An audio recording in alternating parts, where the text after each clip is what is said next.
Unplanned ಆಗಿ ತಿರುಪತಿಗೆ ಬಂದಿರೋದ್ರಿಂದ ನಾವು ತುಂಬ ಪ್ರಾಬ್ಲಮ್ನ ಫೇಸ್ ಮಾಡಬೇಕಾಯಿತು.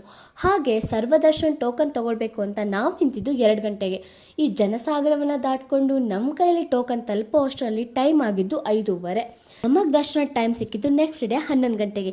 ಸೊ ಇನ್ಯಾಕೆ ತಡ ಅಂತ ನಾವು ಮುಂದೆ ಹೋಗಿದ್ದು ಶ್ರೀ ಗೋವಿಂದರಾಜಪಟ್ಟಣ ದೇವಸ್ಥಾನ. ಈ ಗೋವಿಂದರಾಜಪಟ್ಟಣ ದೇವಸ್ಥಾನದ ಸ್ಥಾಪನೆಗೆ ಶ್ರೀಮದ್ ರಾಮಾನುಜಾಚಾರ್ಯರು ಕ್ರಿಸ್ತಶಕ 1130ರಲ್ಲಿ ಅಡಿಗಳನ್ನು ಹಾಕ್ತಾರೆ. ಇದು ತಿರುಪತಿ ನಗರದ ಮಧ್ಯಬಿಂದು ಅಂತ ಹೇಳಿದರೂ ತಪ್ಪಾಗೋದಿಲ್ಲ. ದ್ರಾವಿಡ ಶೈಲಿಯಲ್ಲಿ ನಿರ್ಮಾಣವಾಗಿರೋ ಈ ದೇವಸ್ಥಾನವನ್ನು ನಮ್ಮ ವಿಜಯನಗರ ಸಾಮ್ರಾಜ್ಯದ ಅರಸರು ಧನ ಕನಕಗಳನ್ನು ನೀಡೋ ಮುಖಾಂತರ ಅಭಿವೃದ್ಧಿಪಡಿಸಿದರು.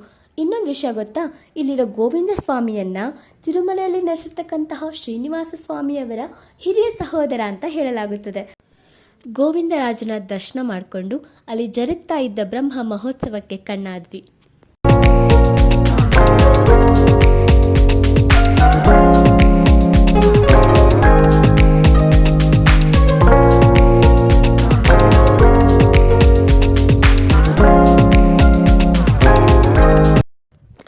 ತಾಳ ಹಾಕಿದ ಹೊಟ್ಟೆಗೆ ಸಮಾಧಾನ ಮಾಡಬೇಕು ಅಂತ ಅಲ್ಲಿಯ ಅನ್ನಪ್ರಸಾದ ನಿಲಯಕ್ಕೆ ಹೋಗಿ ಭರ್ಜರಿಯಾಗಿ ಊಟ ಮಾಡಿ ನಮ್ಮ ಗೂಡು ಕಡೆ ದಾರಿ ಹಿಡಿದ್ವಿ.